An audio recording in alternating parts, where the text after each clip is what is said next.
I'm here with the artist for SuperFogeys and the creator of Spooky Doofus, Mark Lapierre. How are you doing today? Hello. Nice to meet you. How are you enjoying the con? So far so good. It's been pretty good. How did you first become interested in making comics? Hard to say. I was so young. I've just been drawing ever since I could hold a pencil. That's about it.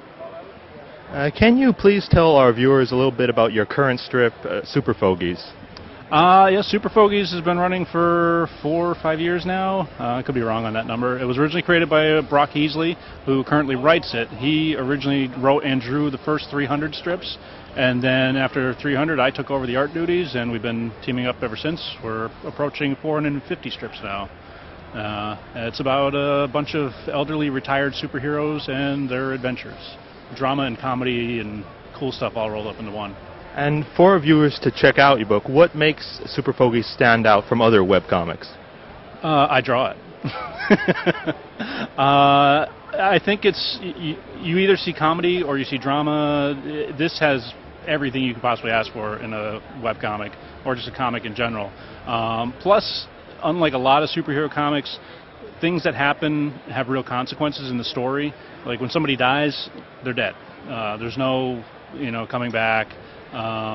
There's real consequences in the story. There's real character growth and change. There's one character in particular who had a kind of a violent past, like a Wolverine type character, who has now found religion and he's completely turning himself around.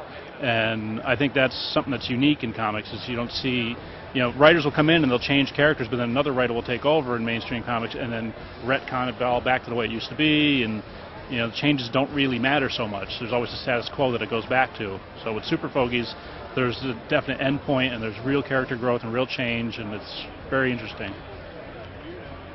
And you have your own comic strip with Spooky Doofus. Do you think you'll ever continue it if it's been on hiatus for so long? I hope to. I had to put it on hiatus because I just can't juggle the 2 strips and a family and full-time job all at once.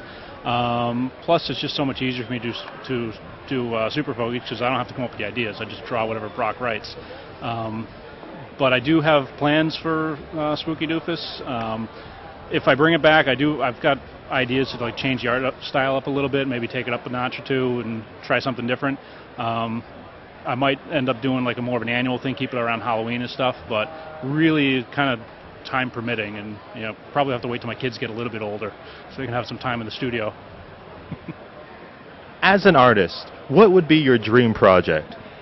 Dream project? If somebody were to just drop a duffel bag full of 20s on the table here and tell me to draw Spider-Man comics for a couple of years, I think that would be pretty awesome.